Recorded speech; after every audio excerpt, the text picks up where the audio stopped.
All right, Alexander, we have the resignation of Scotland's First Minister Nicola Sturgeon.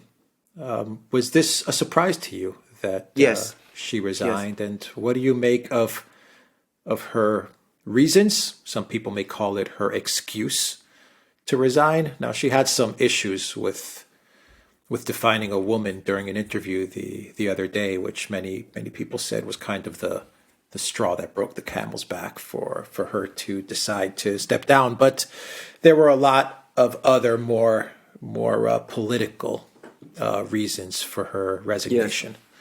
yes. What's going on here? But the first thing to say is it did surprise me. Now, if you remember, if we go back a couple of weeks ago, when the Truss Kwarteng government came unstuck, about what goes on in London, I have a pretty shrewd idea. I have my finger, if you like, on the pulse of the political pulse here in London, but Scotland is further away, and I don't pretend that I do. And it seemed to me that Sturgeon dominated the political landscape in Scotland so completely that I'd heard some suggestions that things were not going very well for her. But it didn't look to me as if these problems were anywhere near big enough to cause her fall. And I think the thing to say straight away is that this is a fall. She hasn't just left because she wants to leave.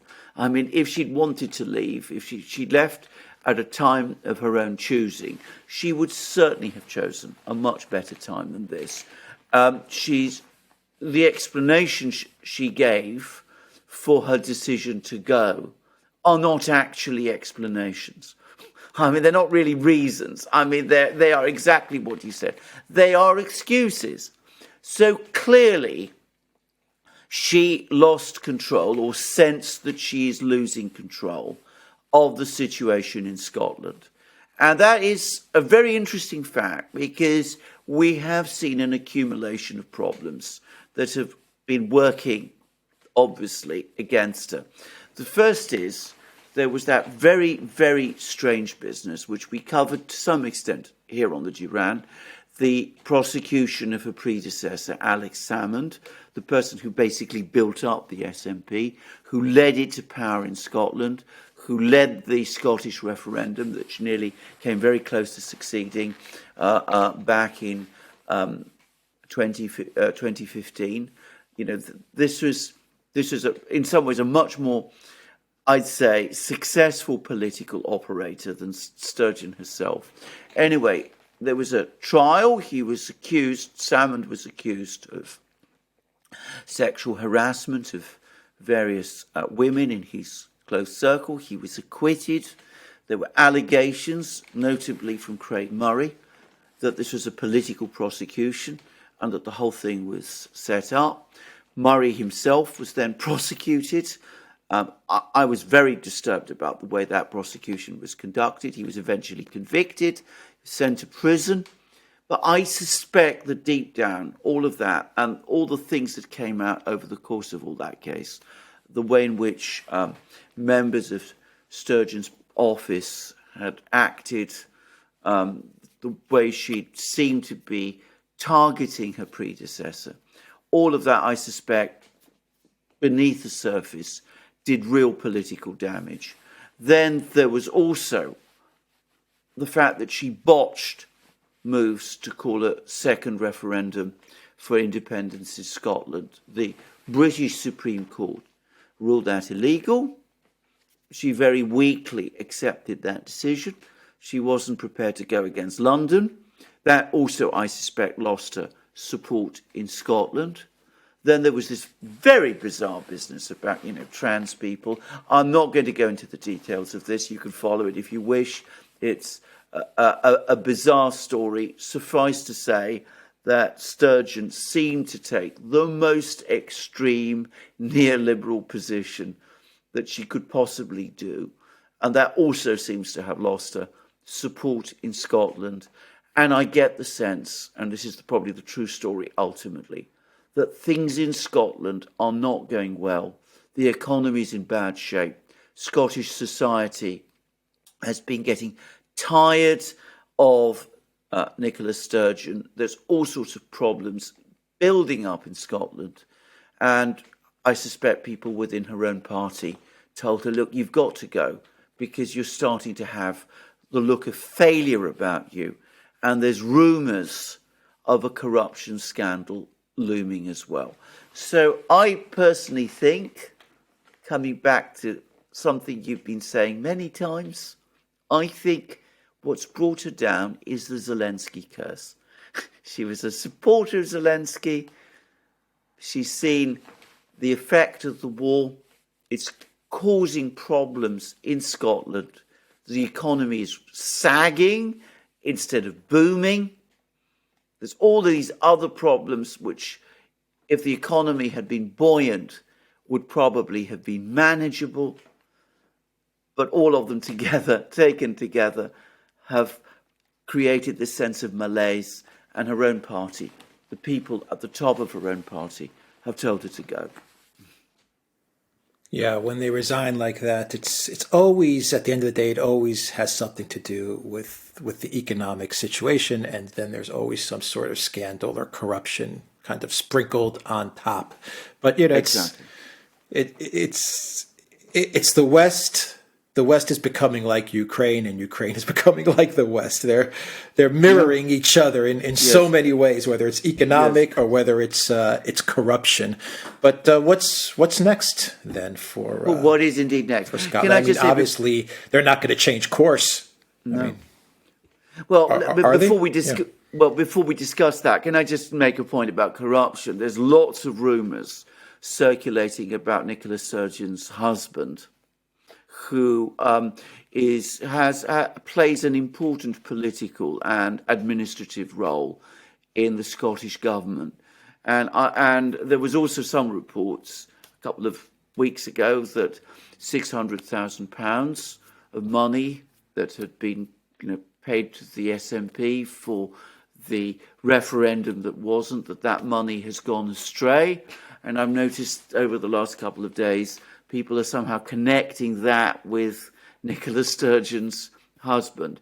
I want to stress, these are all rumours. I don't know how much truth there is in any of this, but you can already see that people are talking, and her husband has been the target of criticism before. So, the corruption scandals might suddenly start to flower. Often that happens after somebody has fallen. But what happens in Scotland now? I have to say this. I think there's a real chance that the SNP might implode. I mean, again, I'm not fully up to speed with politics in Scotland and the mood there.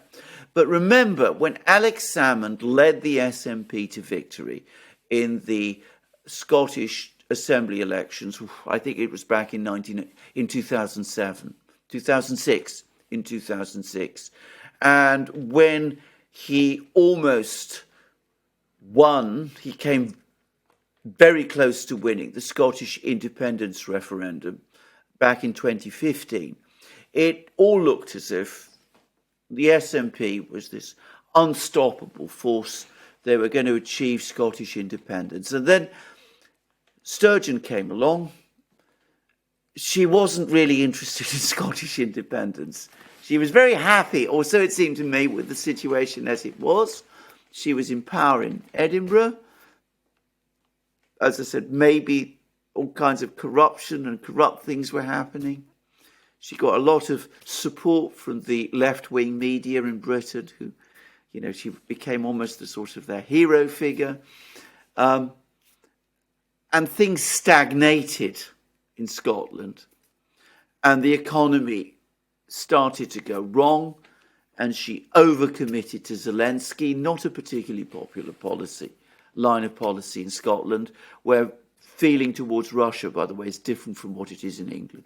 So anyway, all of that happened, and I think that there's probably a lot of people in Scotland who look at the SNP, and they're looking at no longer, the insurgent party that they were backing a few years ago, but a stale, corrupt establishment party. It hasn't governed that well recently. Its leader has looked out of touch and also manipulative, and the way she went after her predecessor was pretty ugly as well. So I could quite easily imagine an implosion of the SNP in Scotland. And the big question is, who benefits? Well, it could be the Labour Party or the Conservative Party. They're both still there. But, it's an uncertain picture. And another problem the SNP has is that they don't seem to have a clear leader to take Sturgeon's place. So, I can see this whole thing falling apart fairly fast, at least in the short term. How does this affect Sunak? Or does Well, it? this is Or well, this is a very good what's his question. government saying as they're looking at this? Yeah. I don't think it helps him at all. I think that the situation for the British government, for the Conservative government, isn't a good one. Whatever happens, I think if there's an SNP implosion in Scotland, two things will probably happen.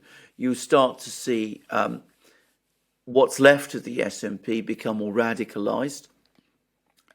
We might start to see, people like Salmond resurface. That's going to probably create problems for London, for the Conservative government in London. But you could also perhaps start to see the Labour Party regain some of the lost ground, some of the ground it lost in Scotland. And that I don't see that this benefits Sunak in the long term. He's got lots of problems in London as well. All right. And any other final thoughts on the Sturgeon? What happens to Sturgeon? Where does she go now? I mean, that's a very she just good resigns question. And I know, because again, are we going to see her as head of the IMF or World Bank or something like that? It could be. But can I just say something about this? Because that's another reason for feeling that she was pushed rather than that she left by herself, because you would have thought that if she really did want to leave by herself, she'd have had something sorted out to fall back on.